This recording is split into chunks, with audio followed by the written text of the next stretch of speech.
leadership is, we said you can become a leader as an entrepreneur. You can transit to become a leader. What will make you to transit to become a leader is because of expansion, because of growth. As soon as your business grows, it is important for you to start changing your mindset.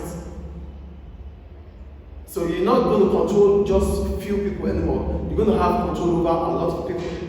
There are a lot of responsibilities that goes with expansion. So because there are a lot of responsibilities that goes with expansion, it is important for you to transit from being an entrepreneur to become a leader. We talked about those things yesterday. To become a leader, you need to be visionary. To become a leader, you need to be someone who can solve problems. To become a leader, you have to know how to give delegation. You have to know how to trust people. And you need to understand when to stop, when to start. That's who a leader is. It's not the same as a manager. For a manager, you only need to complete a task. Your success as a manager is dependent on the task that you are able to finish. I think it's clear. So, when you are transiting from being an entrepreneur to a leader, what are the likely problems you can encounter?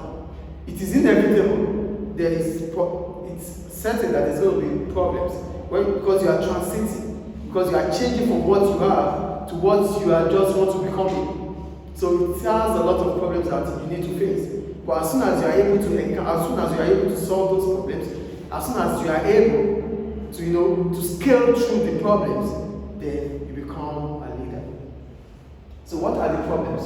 Here I wrote, the difficulties in developing from an entrepreneur to a leader. When dealing with the changes required in transition from entrepreneur to leader, difficulties we may encounter. These are the following problems the entrepreneurs may likely face. Number one, adapting the mindset. We're talking about adapting the mindset. As an entrepreneur, you want to take charge of everything, but as soon as the business expands, there's need for you to delegate authority. There's need for you to have different responsibilities.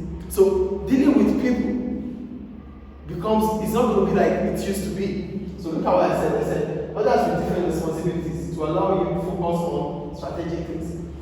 Because you have to deal with a lot of people. You need to deal with stakeholders, you need to deal with suppliers, you need to deal with workers, you need to deal with shareholders. You have a lot of responsibilities. So it is important for you to not put everything on your shoulder by doing what? By delegating, by entrusting people with the job.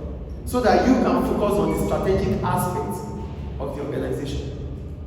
Do we get the point? Yes. As soon as you are trying to become a leader, there's the adapting problem, the mindset, adaptation of the mindset. You want to take charge of everything. As an entrepreneur, you are used to controlling everything. You are used to deciding everything. You are used to being everywhere. But it has to change because the business is expanding. As a result, you need to start delegating authority. You have to change the mindset of an entrepreneur to becoming a leader. And instead, the leader is who? A leader is a person who tells us what to do, guides us on how to do it, to achieve a set of goals. So if you want to become a leader, you have to give people what to do too. It's not going to be like you doing it every now and then. So that is the first problem we face when you are adapting, when you are becoming a leader from an entrepreneur, adapting the mindset. You have to change your mindset of controlling everything to delegating some of those things when it is important or when it is needed for you to delegate. Number two, stress. We'll talk about stress. For a small business, there is stress for a small business. What is the stress of a small business? The stress is being scared to fail. Being scared that the business might collapse.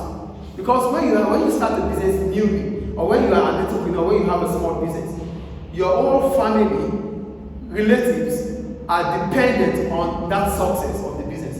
Because if the business fails, or if the business collapses, it could affect close relationship, close relatives or family, because it's a small business. So the success of the business is paramount to the growth of the family, to family members. They want to see you succeed. Because it's only when you are able to succeed in that business that they will be better off. Do you get the point here? So there is stress when you have a small business. The stress of not wanting the business to collapse. The stress of being scared of failure is a stress. But as soon as your business succeeds, then the stress is over, but it's just starting again. Because when your business succeeds, it means your stress becomes double. At that point in time, you have more responsibilities. At that point in time, you need to deal with a lot of people. At that point in time, you need to deal with a lot of debtors. When your business is small, nobody wants to buy on credit from you. But as soon as your business becomes bigger, a lot of people would buy, a lot of businesses would buy from you on credit. So the stress of them not coming to pay is a stress. Because it will make you not have cash flow. You could have cash flow problem because your debtors are not paying. The stress of going with regulations, government laws, government rules is a stress. Because as soon as you become bigger, all eyes are on you. Do you get the point here? So, the smaller the business, the smaller the stress. The bigger the business, the bigger the stress. So as soon as you succeed as a business, it's good. But you now have to face the reality of being a successful business. Is it clear? Yes. The third one, sharing ownership and control. As an entrepreneur, you are the owner of your business. You control everything. Nobody is sharing ownership with you. You keep all the profits. But as soon as your business is becoming bigger, there will be need for you to get more capital that are not yours. And to find this capital, what happens? You need investors. Yes. No investor will give you money for free. An investor will give you money because he wants to be part or she wants to be part of your organization. Because he or she wants to be part of the success of the business. And he or she can only do that by having shares in your company. So at that point in time, you are not just going to be the owner of the business, some other people will be part of the owners of the business. So you that you want to control everything, you won't have cash from anywhere. You won't have share capital. So it is an opportunity cost. It's either you continue to let your business be the way it is, or you expand your business, then you come up with, you get more capital from investors, then you share part of the ownership of the business. So look at what I wrote here. Some entrepreneurs do not find it easy when they have to share ownership with investors, but it's an opportunity cost. Because investors will bring capital needed, and it will be in place of having certain control. So if I am going to be part of your business, I am not just going to give you capital for interest. I will be giving you capital for ownership. Some banks will give you capital. Banks will give you money, loans for interest. But investors will not give loan capital for interest. They will give capital in place of ownership. Is it clear? So these are the problems you face or you encounter when you are transiting from being an entrepreneur to what? To a leader. The next one is trust. Trust is important. As business expands, there becomes a need to delegate authority. Some entrepreneurs find it difficult to trust people, and they also feel those given authority might know too much. As entrepreneur, you might do everything yourself. But when you are becoming a leader, we said there's need for you to delegate. But some entrepreneurs are scared to delegate authority. They feel when they give authority to you to act on their behalf, you might know too much and use it against them. You might take over their business. When they give you much control, or when they give you an authority to act on their behalf, you might start knowing some of their creditors, some of their clients. You might start your business from there. So some entrepreneurs are scared to trust people. But there's no way you want to do it, because you cannot be everywhere. Is it clear? The next one, lack of leadership qualities. You can be an entrepreneur, like I told you. You can be a manager. But To lead is different. To lead means you are seeing the end from the beginning. To lead means you are visionary. To lead means you have the ability to solve problems radically.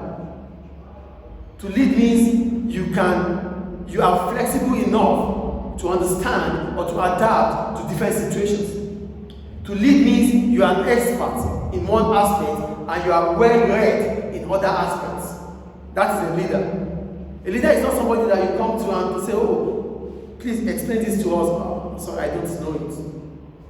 You must have idea about almost everything that makes you a leader. So, if you lack these qualities, then it becomes difficult for you to become a leader. What can you do when you lack these qualities? That's when we have to talk about overcoming difficulties.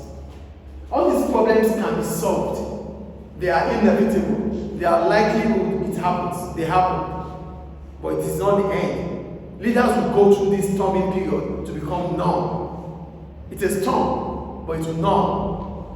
Do we get it? So how do we solve these difficulties when we encounter them? Number one, delegation and trust. You find problems in trusting people. Start trusting. Choose some. Try to give them authority to act on your behalf. Show them 5 instead of 15. See how they treat the 5 before you give them further. Is it clear? 2, earn respect. Respect is earned. It's not, you don't have to fight for it. How do you earn it? By respecting others too. Allow them, give them the authority to do it. Allow them to do it, trust them to do it. Listen to them, be flexible with them. Then you earn your respect because they will trust you.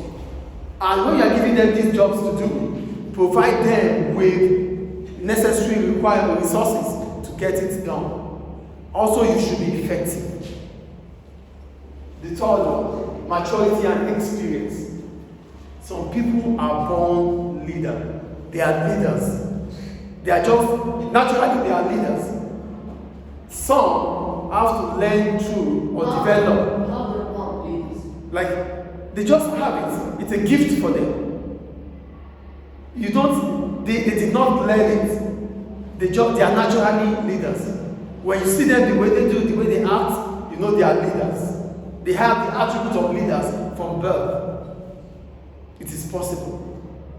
But not everyone. So, some people develop into becoming a leader. So it's either you are a born leader or you develop into becoming a leader. Do you understand? So you don't say, oh, I don't have the qualities. Yes, you don't have it. If you don't have it, learn to become one. Is it clear?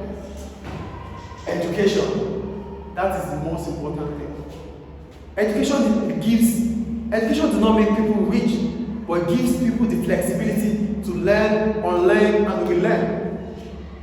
So, if you're having problems, if you're finding difficulty to becoming a leader, what can you do? Educate yourself. Go learn from specialist businesses, courses.